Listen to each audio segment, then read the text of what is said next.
Today's topic is solving inequalities. And to start, I'd like you to take just a second to think about what numbers would be included when we say the phrase less than 5. You've probably already thought about whole numbers like 1, 2, 3, and 4. Some of you thought of 0, and some pictured negative integers such as perhaps -2 or -10. And it's true that these are all values less than 5. In addition, we need to include decimals and fractions in this category, like perhaps 1/2, 4.9, -2.7. We could go on forever listing all the numbers that are less than 5. My question for you before we move on is, what about 5 itself? Does it fit into this category? Can a value be less than itself? Well, the answer is no. And having just thought about that for a second can help us in our topic today. We're going to begin by graphing inequalities in one variable. Inequalities that have more than one variable work a little differently, so today we're just working with inequalities in one variable. We need a way to represent the infinite array of values that can fit into our category less than 5. Here's our inequality. This is asking us for all numbers less than 5. And to do that, we're going to use a number line. In order to get the job done, we need to know a little notation for graphing on a number line with dots. There are two types of dots used in graphing with number lines. A closed dot or filled in dot is used when a border value or end value is included in our category. And an open or hollow dot is used when a border value is not included in our category. When we graph x is less than 5, 5 is our limit. It's our border value or end value because we can't go beyond 5. We put an open dot in this case since 5 can't be less than itself. Then we need to indicate the portion of the number line that contains all values less than 5. Since we can't put dots on everything, we use what we call shading. And it looks like a ray. Since the values to the left of 5 on a number line are all in the category less than 5, we draw a ray to the left of our open dot. The arrow on the far left shows that this category extends far beyond the limits of our number line. This category goes on forever and ever and ever to the left. Now let's look at a different category. X is greater than or equal to 1. We're looking for every number that's greater than or could possibly be equal to 1. Think about those values for just a second. Because of the equal to portion of our inequality, we can include the number 1 itself.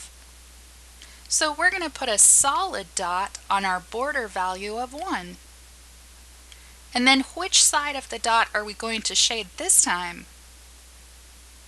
Since our inequality said greater than, which are all values to the right of 1, we shade the portion of the number line to the right of our dot, making extra sure to put the arrow on the end to show our shading extends beyond the limitations of our page. Now we're going to move on to solving an inequality. And if you know how to solve linear equations, solving inequalities in one variable should be a breeze. There is one minor adjustment that I'll show you in a minute, but for the most part, we treat an inequality as if it had an equal sign instead. Just to go through and quickly show you, what would I do if this were an equal sign instead of an inequality, instead of a greater than or equal to? wouldn't we add 5 to both sides? And I'd end up with 2x is greater than or equal to 7 plus 5 is 12. And then I would divide by my coefficient. And then I'd end up with x is greater than or equal to 6. That's my solution. Now let's move on to the next page. Here I have two different inequalities. They are almost exactly the same except for the coefficient. The one on the left has a coefficient of 4, while the one on the right has a coefficient of -4. Let's start by solving the inequality on the left.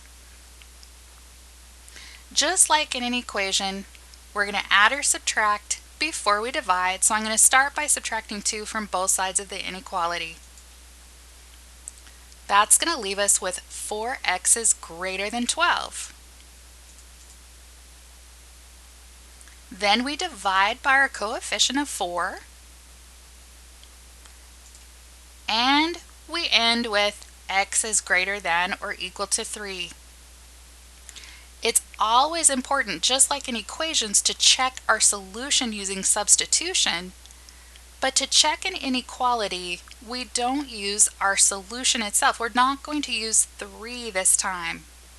Since we're looking for values greater than 3, I'm going to choose to substitute in a number greater than 3, just like our solution says. I'm going to choose randomly to use 5 because it looks like a nice number to use, but you can use any number greater than 3. When I substitute 5 into the inequality and multiply the 4 times 5, because I'm following order of operations, I get 20 plus 2 is greater than 14. And when I add the 20 and the 2, I get 22 is greater than 14. Since this is a true statement, that means I should have the correct solution to my inequality. Now let's look at the inequality on the right. We're going to go through the same steps. First, subtracting 2 from both sides of my inequality, leaving us with -4x is greater than 12. Then dividing by -4, leaving us with x is greater than -3. Now let's check our solution. I'm still going to use 5 since it's a value greater than -3. Substituting into our inequality, I get -20 plus 2 is greater than 14, which simplifies to -18 is greater than 14. And is that true or false? Well, this time it's false, which means our solution is not true. If you think about it for just a second, though, it could be true if I did one small thing. What if I switched the direction of the inequality and said that -18 is less than 14? Now is it true? That's the difference that I was talking about between solving equations and solving inequalities. When solving inequalities, if you have a negative coefficient and need to multiply or divide by a negative value, we flip the direction of the inequality. Greater than becomes less than, and less than becomes greater than. Just to be clear, it's only in your last step, when it's time to divide by the coefficient or multiply by its reciprocal when it's a fraction, that you need to concern yourself with this piece. Everything else will be exactly the same as before. Let's look, for instance, at the inequality -x over 15 is less than 3. Just to simplify this a little bit, I'm going to pull that negative down into the denominator, and now I have x divided by -15 is less than 3. Since I need to isolate x, and it's being divided by negative 15, I'm going to do the opposite and multiply by negative 15. This should be throwing up a red flag in your mind, because didn't we just say that if you multiply or divide by a negative number, then something special needs to be done to our inequality? The negative 15s are going to reduce out of our way.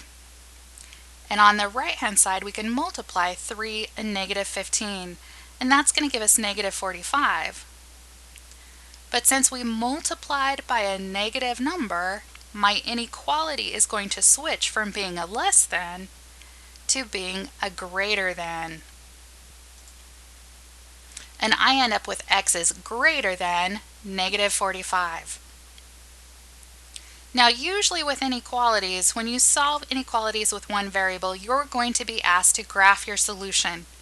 So we create a number line. We might need to get a little creative with numbers so that we can fit quite a large, or I should say quite a small number like negative 45. Since this is greater than negative 45 is not included, so I use an open dot at negative 45 and shade to the right because of the greater than. Now on to the next inequality. I have 24/5 x minus 5 is greater than or equal to 19. We're going to follow the steps to solving an equation, and we're going to add our constant to both sides of our inequality. That's going to leave me with 24/5 x is greater than or equal to 24. And what do we do when our coefficient is a fraction? Dividing by a fraction is the same as multiplying by its reciprocal. Multiplying by those reciprocals is going to give us a whole bunch of numbers that can cancel, or I should say reduce. The 5/5 on the left-hand side, the 24/24, and on the right-hand side, I also have 24/24. The only part that we're left with is x is greater than or equal to 5. We've solved our inequality. All that's left is to graph our solution. Since I have greater than or equal to this time, I can put a solid dot at 5, and the greater than says I need to shade to the right. Last but not least, what does it mean to be a solution to an inequality? Well, a solution is a number that I can substitute into my inequality and create a true statement. Let me show you what I mean.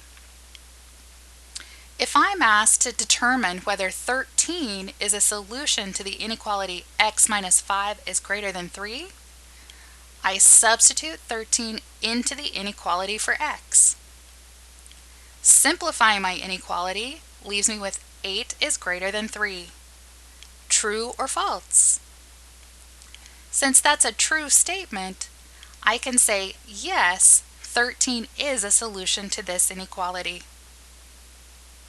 Let's look at one more. Is negative 4 a solution of 2y is less than or equal to negative 12?